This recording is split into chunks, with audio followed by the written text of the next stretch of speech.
Okay, so in this recording, we're going to kind of go over the basics of Mango and really just what this software can do. So first, we're going to start with the timer. This is really nice. So you can come in and create timers for your clients. As you can see, I have one running right now. You can go in and edit the timer, delete the timer. You can save it and it will convert it to a time entry for you. You can also stop and restart the timer here.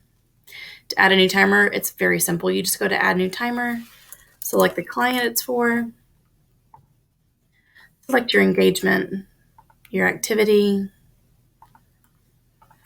and type in a description. Save. And now this timer is running. To add a new client, so here are your clients. If you go to the Clients tab, you can see that we have quite a few in here. You have the option to view only active, only inactive, or you can just view all clients. To add a new client, you go up to the top right-hand corner and press the New button. You can fill out as much information here as you would like. To start a new client, you really only need to select the client name. You also have an option for additional custom fields if you do not see a field here that you would like. When you go and actually view a client that is active, you can see we have a lot of tabs up here. So you can go in, this is your main screen where you can access all of their information. You can also access those custom fields here. If you go to settings, you can customize these clients a little bit further. Invoice settings are customizable per client and at the invoice level, or you can just have them all set up to have the exact same invoice settings. Same thing goes with late fees down here, payment options, etc. The engagement tab, each client will need to have an engagement assigned to them. As you can see, this one has 4. You can assign as many as you like. To add new ones, you just go to add here and you add a new engagement this way. You would just select your engagement type, billing method, hourly or fixed fee. It's already got everything else assigned unless you would like to go in and assign a client contact. So we're going to save and close. You can also save and new if you're adding multiple all at once. And here it is. The next tab is your Invoices tab. This is where you can track all of the invoices on the client level. You can go in and see the invoice amount, discount if it was applied, the payments that have been received for that invoice so far, and the current balance of that invoice. And of course, it also totals here for you at the bottom. Your next tab is Payments. This is where it will track all payments that are logged into Mango. You can go in and see the payment amount. You can see the check reference, etc. Time and expense is where they will track all active billing and all active time and expenses. The Contacts tab is where all of their additional contacts will be located. There will be one main contact, and that's who will receive all of the emails from Mango, but you can add as many contacts into here as you would like. You have a tab for notes, a tab that tracks the emails that are sent to the client from Mango, and a tab where you can go in and view the projects that are assigned to each client. As you can see, this one has quite a few assigned. To go in and view the project, you just click on the project name and it will take you into the project. And you can go in and edit the project. You can add documents. You can add tasks. You can mark a task complete. And then just click Save.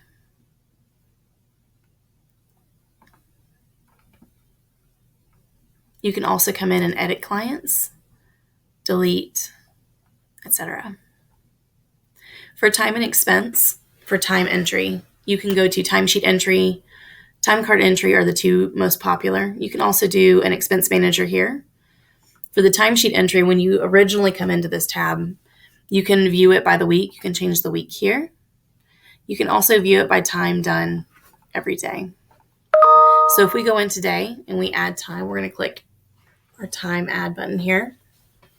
We're going to go in, and because this has not been run on a timer, this will be blank. You don't have to worry about this. We will assign our client.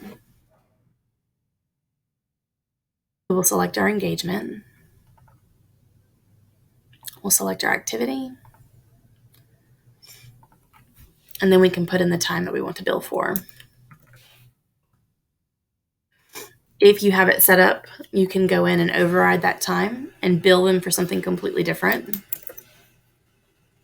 You can also override the rate.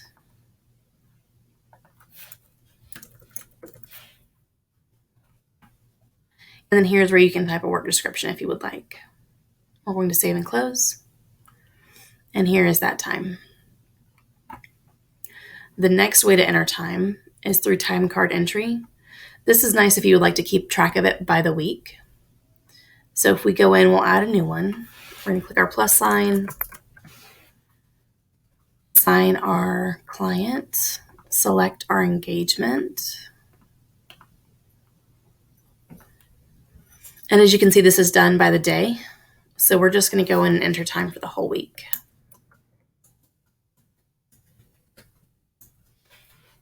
And then we're going to select update all.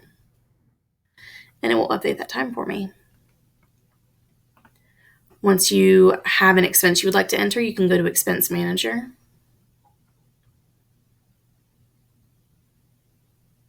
As you can see, you can go in and view it in a variety of different ways. You can see here if it's billable, reimbursable, reimbursed, approved, and if it's already been billed. You can also edit and delete the ones that have already been entered. To add a new one, we're going to go to Add in the top right corner. We're going to select our client. You can leave it as billable or unbillable. We have ours set to auto approve. Select our engagement. Select your number of units here. If it's mileage, you can just go in and put however many miles it is. You can also override cost here and make it taxable as well. Here's where you will add the attachment, and then you can add an expense memo here also. We're going to save and close, and it's created successfully. Now, if we go to billing and invoicing, we can go over how to do a manual invoice. We can also touch on a couple of these others. We're going to go ahead and convert these timers to a time entry. So it brings you back up to a timesheet entry, and all we have to do is save and close. Now let's go in. We're going to go to manual invoice. And the client that we just entered that time for and those expenses for, we're going to find them. As you can see here, you've got your invoice date and invoice number. Here is where you can customize the invoice settings by invoice. This section is your open time and expense records. So this is everything that is open. These are the invoice items that are currently being billed for. You can go in and edit these. You can add additional ones by clicking here. You can remove them by clicking the trash can.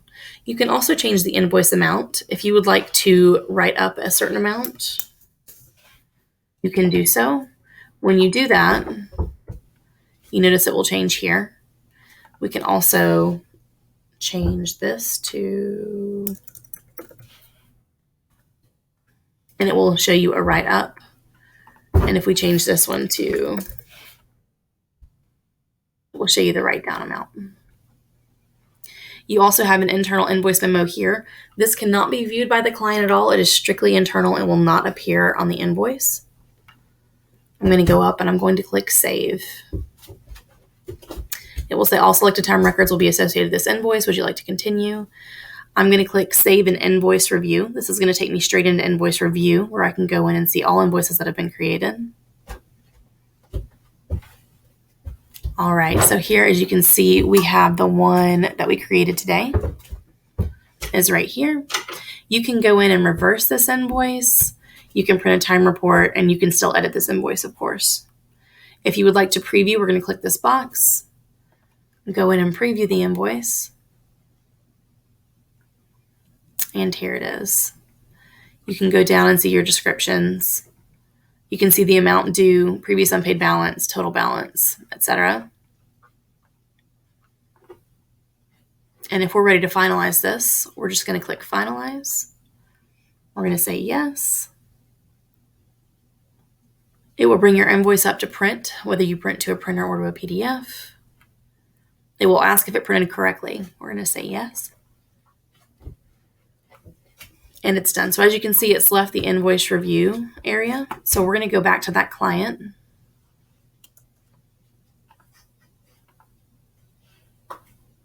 And we're going to pull up the invoices.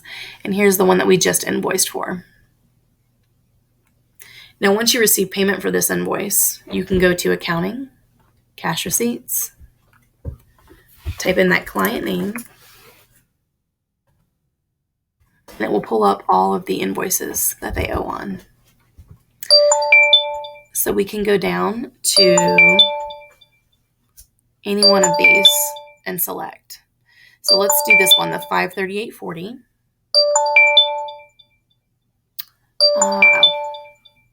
So we'll go in, we're going to select a check. We're going to do 538.40. We'll just do a random number for check reference. We're going to select apply, and it will apply it to this invoice. Then we're going to click save.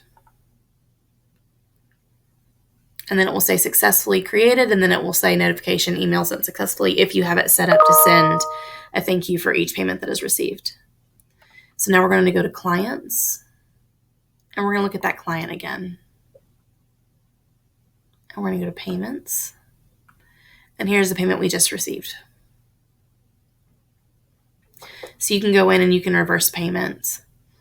You can process returned item, etc. So you can do all that from here as well.